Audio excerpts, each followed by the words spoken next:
Hi అందరికీ. ఈరోజు మనము తుమ్మలపల్లి టెంపుల్కి వెళ్తున్నాము. తుమ్మలపల్లికి వెళ్ళే రూట్ ఇది. ఇక్కడ మనము స్టార్టింగ్ ఎంట్రీలో చూసుకుంటే టెంపుల్ దగ్గర నంది ఉంటుంది. లెఫ్ట్ సైడ్లో కోనేరు ఉంటుందండి.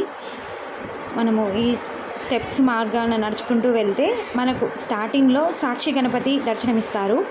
ఏ విధంగా అయితే శ్రీశైలంకి వెళ్తున్నప్పుడు సాక్షి గణపతి ఉంటారో అదేవిధంగా కోనేరు ఉంటుంది. కోనేరులో కోనేరు వాటర్ విశిష్టత కూడా ఉందండి. అలానే ఇక్కడ 2 గజస్తంభాలు, 2 నందులు, 2 శివలింగాలు, వీటి గురించి విశిష్టత ఏంటో అయ్యగారి ద్వారా తెలుసుకుందామండి.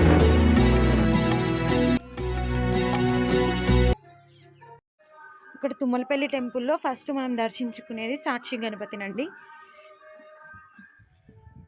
సేమ్ శ్రీశైలానికి పోతుంటే సాక్షి గణపతి ఎలా ఉంటారో అలా కాలభైరవ స్వామి రెండుగా స్థాపించారు.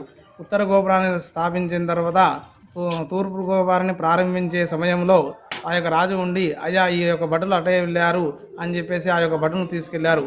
అందువల్ల ఈ యొక్క తూర్పు గోపురాన్ని ప్రారంభించలేకపోయారు. కావున రాముడు ప్రతిష్ఠించిండు కాబట్టి రామలింగేశ్వర స్వామి అని చెప్పేసి ప్రసిద్ధి. ఈ యొక్క తూర్పు గోపురాన్ని ప్రారంభించలేకపోయారు.